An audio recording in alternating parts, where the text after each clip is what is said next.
I've got the powder, and I've got the brass, and I've even got the bullets. But do you have the winning load? We're going to find out, because I've sent out a video to my Patreon members and asked them to help me build the perfect load. I think it's fun to do group exercises. I think it's interesting to see how everybody comes together and why people choose different things.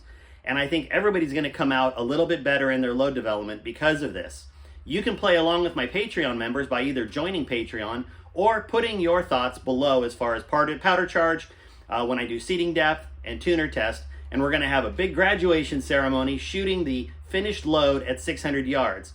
I'm not going to have any input on this. It's purely going to be group decision, and I think it's going to be a lot of fun. So comment below, watch the videos, and within the week, you'll see if groups can build better groups.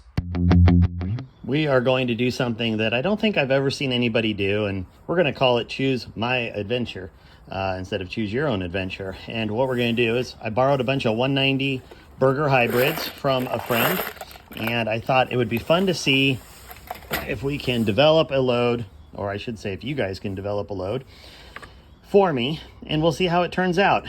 So what I've done, basic powder charge test, these are blow-offs, and then I've got 0.2 of a grain increment. We're covering about 100 feet per second, give or take.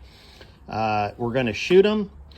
I'm going to shoot them at a target because I know that some people will make their determination on what powder charge based on what the targets look like. And I know some people are going to choose it based on the graph that I show everybody. But I thought this would be a fun thing for my Patreon people to, kind of participate in. We will put the results out on YouTube, of course. But for the time being, my Patreon members get to choose my adventure. So I'm going to go shoot these. We'll be at the range in a second here. I'll show you what I'm shooting it off of so that you have an idea. You will choose the powder, then we will go back. I will do a seating depth test. You will then choose the seating depth. I will then go out and do a tuner test, and you will choose the tuner setting. And at the end of this, I will be shooting at 600 yards. So we've got a few videos that you're going to have to watch, see what the overall consensus is for first powder charge, then seating depth, then tuner.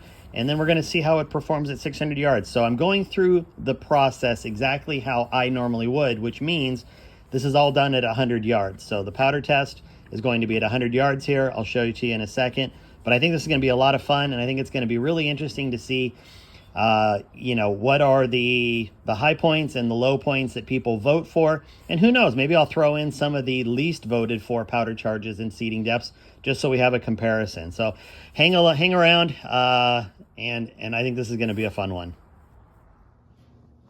All right, and here we go. So I've got my Dima stock, Defiant Action, and my Brux barrel. We're going to be doing the powder test as described. Target's out there at 100 yards. And when we're all done, you guys will decide what we're going to do. And here are the actual targets. Now, keep in mind, I don't typically pay much mind to the first set of targets while I am shooting any kind of a powder test. I do it just because I can, but there are plenty of times where I've just gone to the range and we have some steel that you can shoot at, and I've just done speed tests up against the steel, especially if I'm in a hurry and just don't feel like setting up a target and stuff. So, again, this is anecdotal, but I know there are certainly plenty of people who use the target at this point versus the actual velocity, so I'm including it. You can see this was my blow-off. My blow-off was the same charge as this, 52.8. Let me also preface by saying that I had a problem with my front rest. So, this is just part of load development. Things happen, and they aren't always perfect, and I certainly don't try to make everything look perfect here. So I was having a little bit of trouble with my front rest. I forgot that I had left a piece off of it, and it was affecting my ability to return to battery consistently. So there is a little bit of variance in here that is simply because I was shooting just off a less than perfect setup rest, and that's never great, but at least it was the powder test and not one of the next tests we're going to do. So 52.8, 53, 53.2, and we can kind of go through it and see here. Obviously 3 disconnected shots, 2 connected, 1 almost connected, then 2 through the same hole and 1 out here.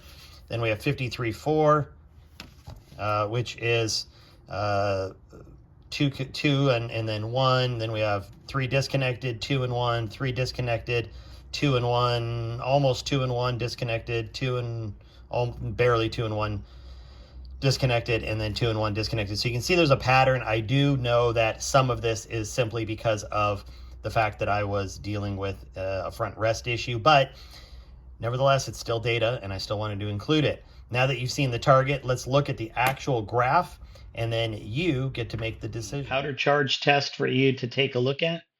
You can see we're starting here at 52.8 and worked up to 54.8. Now, there's always a chance that I definitely could shoot faster than 2900. With the 190 grain bullets, I was getting just some slight pressure, but I could probably push them a little faster. But for the sake of this exercise, we're going to stick with this set of powder charges because I have no doubt we'll find something that shoots in here. So take a look at this. Understand that we're going up 0.2 of a grain. So, these are actually wider because there's another charge weight in between each one.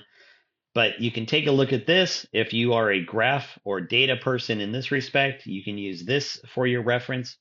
And if you prefer to use the target, however bad that target was, and I get it, it wouldn't have been my ideal, visual picture test. But again, I tend to be more data driven.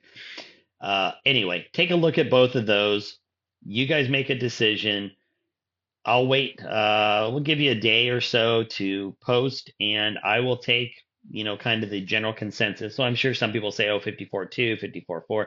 I will take the average of where the most votes are. If there are, if there's like 10 votes on one and then 1 and 1, obviously we're going to stick with that one. But take a look at all of this, whether it's here or here or here. And we'll see what happens. I'm kind of excited to see where this goes and have you guys kind of drive me towards my reloading. And I don't mind using the components to have a fun experiment here. So vote below, and I'll get out there on Friday and do a seating depth test based on it. You guys have a good one. We will talk soon.